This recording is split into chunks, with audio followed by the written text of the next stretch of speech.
2-2. We have a 2-2 series going back to Phoenix for Game 5. I'm excited as hell. I hope y'all are excited. This is everything that us basketball fans should be wanting right now. I remember talking about this, before the series started. I think it was in the video where I was giving advice to the Suns and Bucks fans about not getting too high, not getting too low. If your team falls 0-2, if your team goes up 0-2, and then for us who aren't Suns or Buck fans, just living in the moment, bringing it all in, enjoying, a nice, even battle full of unpredictable things and events with two unpredictable teams that none of us probably would have picked to end up here. So, Game 4 was exciting. Game 4 had some crazy moments. It was up and down, and it was all over the place. So, my thoughts are running all over the place, just like the game, because I just consumed so many different things, especially at the end of the game. So many things unraveling. I want to say, some point in the game, early in the game, probably first quarter. I don't know if it's the middle of the first quarter, end of the first quarter, but one of those parts, as y'all know, because of the Through the Wire community, we usually watch the games together with our friend group on Xbox. So tonight was like one of those nights, as usual. It was me, D Mills, Mike, KB, our homie Terrence. We had our boy Reese in there, and Kyron was in there.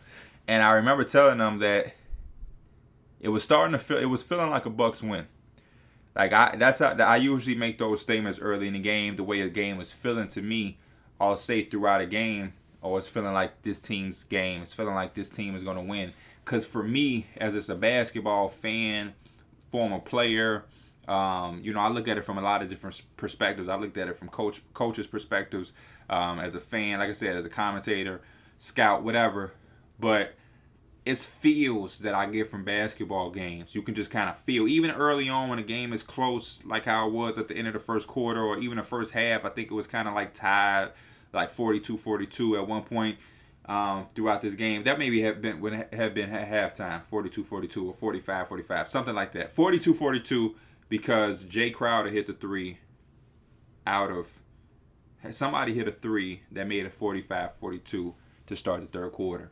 But it was just feeling like a Bucks win. The reason I say that, and the reason I came with that conclusion kind of early, is because as close as the game was score-wise, the Suns just kind of came out with a very lackadaisical way that they handled the basketball, and it was a theme that went out throughout the game, and that's my first pinpoint that I want to talk about with the Suns. They played good enough to have a chance, particularly due to the fact that Devin Booker carried them, right? Going into the fourth quarter, Devin Booker had 38 points, and the next leading scorer was Jay Crowder with 9, right? So talk about that discrepancy. For your highest leading scorer going into the fourth quarter with 38, and then the next guy is 9, not even in double digits. So for 3 entire quarters, they had one double-figure score, which was Devin Booker, okay? So that's already a problem for Phoenix. The fact that Phoenix shot 19 free throws.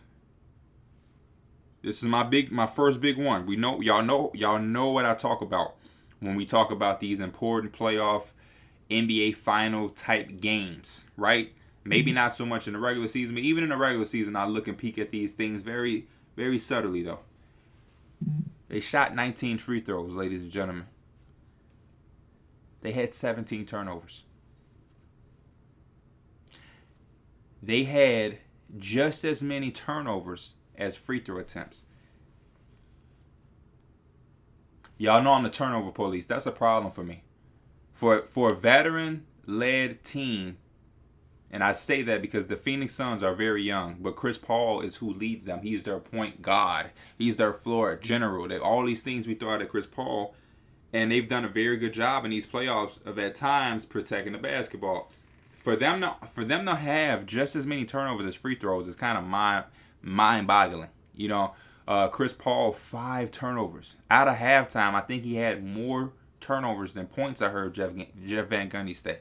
Like, that is very, very disappointing. And those type of early themes that I saw, man, they turned the ball over crazy. I think it was the turnover discrepancy in the first quarter was just like 6-2. Something light, it may have been the early second quarter I saw that stat, because I didn't check the box score until third quarter. Just because I want to see, I'm trying to watch games. That's my new thing. Well, I've talked about it quite, but just to watch the game without checking or hunting the box score to really see what I can grab from a game. But I did look at it, obviously, because y'all know I have those key categories that I like to talk about. But 17 turnovers with 5 coming from Chris Paul. And we saw the 5th one came in a very timely manner. Very timely manner. That turnover allowed the Bucks to get some comfort with that 4-point lead, which eventually took them into the end of the game to get the win. And that was a big part for me early on. I spotted that right there. The Suns are having a hard time controlling that basketball and really being comfortable with it. And I really think and thought that was a problem, and it turned out to be, because the end of the game was 17 turnovers. I got it written down right here on my whiteboard because it was something that it popped out to me. It popped out to me heavy. I got everything written down. And yeah, the CP3 was the next part for the Phoenix Suns. The slow start was telling. Like I said, at one point in the game, Jeff Van Gundy was saying he had more turnovers than points. It just felt, I don't know, something felt off with CP3 tonight. Even when he did start to get going, and it looked like he wanted to be more aggressive because Book had to go to the bench with foul trouble. Chris Paul had a offensive rebound floater type thing, and it was short. A couple of those short layup type things was just telling. He was missing shots and stuff, but when he started missing those easy ones, those gimmies, it was telling. Jay Crowder hit the threes, which gave them a sign of hope. You know, we have that saying, when Jay Crowder gives 2 or 3 of them things, the other team might as well start packing their bags up. This is a couple nights in a row where Jay Crowder gave you 2 or 3 of them things, you didn't take advantage of it. So that's a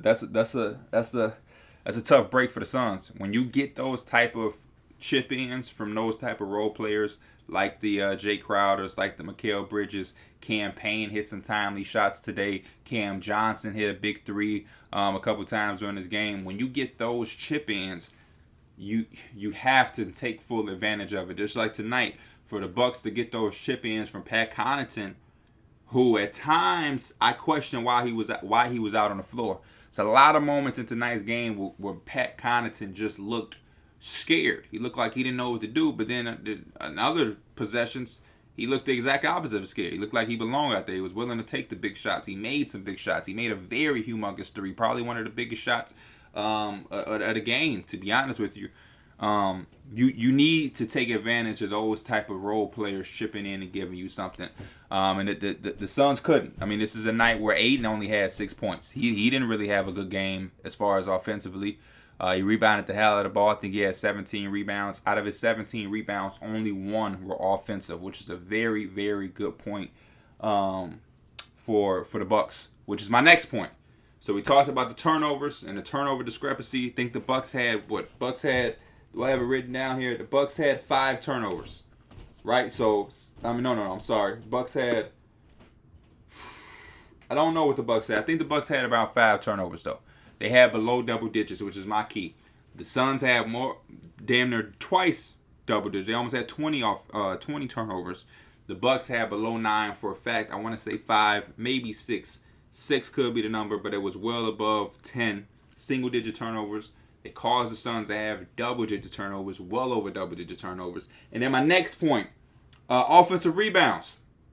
Like I said, Aiden had 17 rebounds, but out of the 17 rebounds, only 1 were offensive, which to me is a big deal because not even in just this series, but in previous series, I feel like DeAndre Aiden has gotten his team 2nd, 3rd, 4th chance points that turn into game-deciding situations and game-deciding points. You know what I mean? You got to value every possession in these low-pace. I don't want to say low-pace, but you know what I mean. This is the game where it kind of gets into a half-court setting when you want to slow things down and value every single possession a little bit more. And to limit him to 1 offensive rebound, great job for the Bucks. And then on the flip side, the Bucks had 17 offensive rebounds. So, I'm sorry. Bucks didn't have 17 offensive rebounds. That's what we have. The Bucks had 5 turnovers. The Suns had 17 turnovers. So I was right. The Bucks had 5 turnovers. As far as offensive rebounds, I didn't write the Bucks offensive rebounds. Oh, I'm sorry. The Bucks did have 17 rebounds. That's my bad. The Bucks had 17 offensive rebounds, y'all. 17 offensive rebounds. I'm double looking, double checking, making sure it ain't a gimmick, making sure this ain't some flaw. They had 17 rebounds. 17 offensive rebounds. That's ridiculous. To the Suns 5. 17 offensive rebounds. It's crazy. It's crazy. I got my numbers mixed up because there's no way. First of all, there's no way that the Bucks should have 17 offensive rebounds, and there's also no way that the Suns should have 17 turnovers. The number 17 is big for this video because y'all know what type of categories and things that I look at as far as box scores. We're not looking at how many points certain guys had, and we look at 3-point percentages, free throw percentages, offensive rebounds, and we look at turnovers as a team. Obviously, we're in the finals. Big players are going to make big plays and step up. Giannis is going to put up some points. Booker is going to have points. CP3 is going to have assists. Those type of stats, we already know what's coming there. But the make or break are the free throw percentages, which the Bucks shot well again today. The Bucks had 82%. So when the Bucks shoot well from the free throw line, we seen a trend. They win games. The games where they lost 0-2, that they were shooting below 60%, 70% as a team. You know what I mean? This is games where Giannis is missing 6, 7, 8 free throws. Not so much tonight. The Suns, same thing. They shot their free throws at a high level as they always usually do. The 3-point shot, not as much, 30%. The Bucks was able to escape, but was shooting under 30% from 3, which is another good thing from them. But yeah, the Bucks escaped this one. For me, I just love some of the plays that don't even show up in the box score. You know what I mean? I just talked about, the offensive rebounds, the 3-point percentage, the turnovers, and the free throws and things like that. But even outside of those numbers, when you talk about some of the defensive plays Giannis Antetokounmpo came up with as the team's best player, it was nice to see. And, as a fan watching the game, it made me get up out of my seat. Like, there was a play I remember where CP3 was trying to get to the step back mid range at like the third or fourth quarter, and Giannis defended it so beautifully and perfectly. And I think that's the reason that Chris Paul misses, because Giannis didn't fall for it. He stayed high and was able to contest it. And those are big time small detail plays that I look at and I look for. Even the alley-oop block on Aiden. That's a big play. Still waiting for Drew Holiday to step up offensively. There was times for me where Drew Holiday just looked scared. He's second guessing what he's doing. The putback situation off the offensive rebound that he tried to throw up real quick because whatever, it showed me a sign of fear that he was just trying to get a little easy one right there because he just couldn't get anything else. And then even the times where he's showcasing that he still does have confidence, or still, taking shots. Sometimes he takes some bad shots early in the shot clock, transition, long range shots, and things like that I feel just aren't good shots, especially if you're still trying to find your shot or whatnot. So I'm still waiting on that. And I gotta give a big hats off to Chris Middleton, man. Down the stretch, Chris Middleton was extremely huge. It seemed like every time they needed a basket, he was able to knock down a mid-range shot or a 3. There was a point in the game where the Suns were down 7 or 9 points and keep going back and forth. And it felt like, to me, Chris Middleton was the one to give them those timely buckets. A lot of people look at the buckets that put you ahead 2 or that put you ahead 4 and different things like that. And obviously those are the most important shots or whatnot. But I think the ones that are just as important are the ones where the game is kind of in this, it's not out of reach, but it's in this tail where this other team has a comfort zone. When you have a 7-point lead in the fourth quarter, you're not comfortable with a point where you're lackadaisical, you don't care, or you're just feeling too good. But there's a cushion there. There's a cushion. And when you're trying to come back at it, you got to keep chipping at that cushion. Keep striping away. Keep striping. You got to remain up, because what they're trying to do is put you away, knock all your confidence and hope, get you flustered. You know what I mean? When a team is down 7, that's how the Warriors used to be against the Cleveland Cavaliers when they were in the finals facing off all of those years. Every time the Cavs would get some confidence to feel like they're in it, or they have a chance. Boom. A 3 from Clay. A 3 from Steph. Sean Livingston with a mid-range shot. Iggy with a fluky 3. You know what I mean? This is even before Kevin Durant came. Harrison Barnes, I know he missed a lot of them. He may hit a crazy 3. Maurice Spates hitting some shot. And now it's like it kills your confidence because it's like, just when I thought we were coming back, we had a 7-point gap. And now they just pushed it to 15. And then you just fold. Teams just fold. So I look at guys like Chris Middleton, and even Pat Connaughton made some shots where they were in that stretch where it's like those shots are super important because it keeps the team fighting. It makes them give them hope. It gives you momentum, a swing, some confidence to say that this game is not over. This shit is far from over. It's only a 7-point lead. Boom, you hit a 2-point shot. It's a 5-point lead. You go get a stop. Giannis get the steal off the inbound. He dunks it. 5-point game. Oh, now it's a 1-point. And it gives you that hope and that confidence. The crowd is rocking and you're there.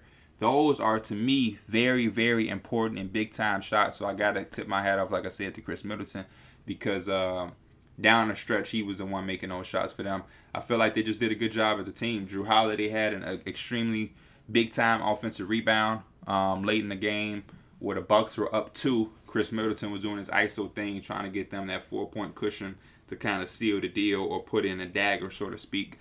And he missed the first one. Drew Holiday got the big-time offensive rebound, dribbled it back out, got the ball to Chris Middleton. He had a second chance and second attempt to hit the dagger. He missed. Suns get the rebound. That's when Chris Paul turns the ball over. 3-on-1. Devin Booker's the last guy on defense. Chris Middleton is able to finish through the contact. No call. 4-point lead. And that's pretty much the play that sealed the rest of the game for the Bucks. It was good to see Devin Booker bounce back as far as the Suns go. The 10-point performance in Game 3. You knew it wasn't going to be anything that you were going to see again or he was going to have that same type of performance. But to see him have this type of performance as a statement to respond should be very encouraging to the Phoenix Suns and the Phoenix Suns fan base. I think the same thing goes to say for CP3. I think it's very tough to imagine CP3 coming out and having a 10-point, 5-turnover type game. But I do think that they're going to need more guys to step up. I call them a 3-headed monster with Devin Booker, Chris Paul, and Aiden. And for Aiden and Chris Paul to have these type of games that they had, offensively is very disappointing, especially when you're not getting 27 points from Mikal Bridges. You know what I mean? And little things like that. So they definitely got to bounce back. And I think the same thing for the Bucks. The Bucks have tremendous momentum in the series right now. And I know it's going back to Phoenix, but they got to keep up with this momentum. They got to keep up with the momentum. They have to keep attacking. Chris Middleton, no more games with 0 free throws. We haven't seen that in the last 2 games, so that's good. And I think that's the name of the game. Attack. Get Giannis attacking. It's the second straight game where they got somebody in foul trouble. Game 3 was Aiden. We knew what that did and how much that impacted the Suns. And in this game, they came and got Devin Booker in foul trouble. So I think they should keep attacking. Drew Holiday has to be ready to step up and have one of his big games in these last deciding games. 2-2 headed back to Phoenix. And for the Suns, like I said, it's the same thing. These teams are so even and it's kind of the same measures to them both. I think the Suns have to be better protecting the basketball, which they will be. I doubt Monty Williams is going to have a team that has another game with 17 turnovers. I can almost bet my money that they won't have another game like that this series. Chris Paul offensively has to be better, which he will be. Aiden cannot have 6 points ever again in his playoff career. 6 points for Aiden. This is a guy that we talking about has stepped up so big and has grown over this playoff run and just this course of the season that we're talking about a guy that could potentially be jumping up into top 5 centers in the league next year, at the start of next year. No more games of having 6 points and just being disappearing so we don't hear you or feel that your presence out on the floor. You're on a stage now and in a certain type of echelon where those type of guys and those don't have those type of performances. 6 points from big like Aiden, who's as talented as he is, just is unacceptable. Shout out to Brook Lopez. He got to the free throw line, made all of his 6 for 6. And yeah, the Bucks tied up. NBA fans, we ain't having a sweep. This is as interesting and as close and tied up that we can be. And I'm excited. I'm very excited to see how this ends. And I will see you guys for Game 5 recap. I'm Pee Wee the Plug. This is NBA Weekly. I'm out. Peace.